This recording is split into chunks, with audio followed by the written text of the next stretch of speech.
नमस्कार दोस्तों, आज की हमारी कहानी है स्वर्ग ले जाएंगे या नर्क। एक बुजुर्ग औरत मर गई।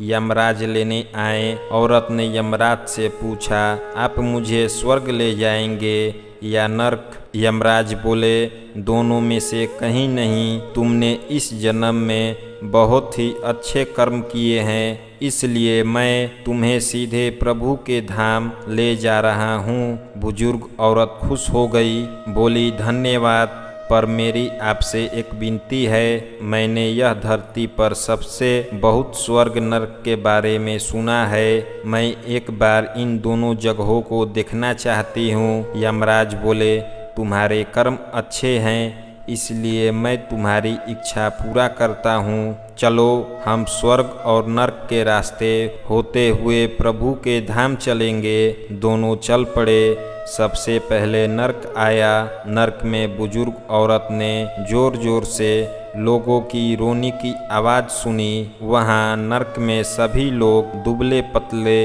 और बीमार दिखाई दे रहे थे। औरत ने एक आदमी से पूछा, यहाँ आप सब लोग की ऐसी हालत क्यों है? आदमी बोला, तो और कैसी हालत होगी मरने के बाद? जब से यहाँ आए हैं हमने एक दिन भी खाना नहीं खाया। भूख से हमारी आत्मा तड़प रही है। बुजुर्ग औरत की नज़र एक विशाल पतीले पर पड़ी, जो कि लोगों की कद से करीब 300 फुट ऊंचा होगा। उस पतीले के ऊपर एक विशाल चम्मच लटका हुआ था। उस पतीले में बहुत ही शानदार खुशबू आ रही थी। बुजुर्ग औरत ने उस आदमी से पूछा, इस पतीले में क्या है? आदमी मायूस होकर बोला, यह पतीला बहुत ही स्वादिष्ट खीर से हर समय भरा रहता है। बुजुर्ग औरत ने हैरानी से पूछा, इसमें खीर है तो आप लोग पेट भर के यह खीर खाते क्यों नहीं? भूख से क्यों तड़प रहे हैं? आदमी रो रो कर बोलने लगा, कैसे खाएं? यह पतीला 300 फुट ऊंचा है, हम में से कोई भी उस पतीले तक नहीं पहुंच पाता।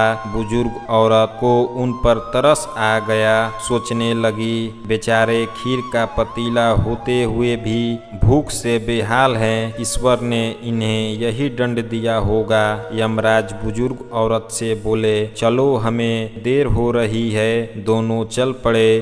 कुछ दूर चलने पर स्वर्ग आया। वहाँ पर बुजुर्ग औरत को सबकी हंसने खिलखिलाने की आवाज़ सुनाई दी।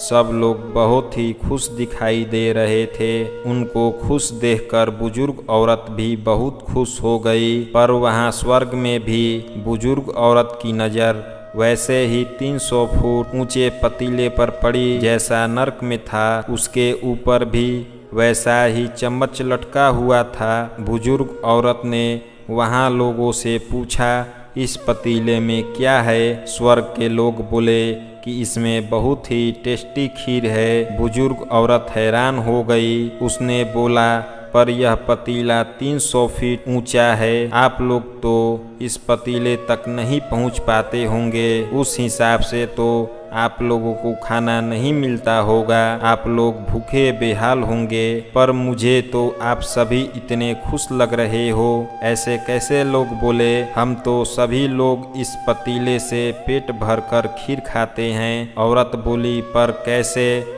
पतीले तो बहुत ऊंचा है। लोग बोले, तो क्या हो गया? पतीला ऊंचा है तो यहाँ पर कितने सारे पेड़ है। ईश्वर ने यह पेड़ पौधे, नदी, झरने हम मनुष्य के उपयोग के लिए तो बनाई है। हमने इस पेड़ों की लकड़ी ली, उसको काटा, फिर लकड़ियों के टुकड़ों को जोड़कर विशाल सीढ़ी का निर्माण किया। उस लकड़ी की सीढ़ी के सहारे हम पतीले तक पहुँचते हैं और सब मिलकर खीर का आनंद लेते हैं।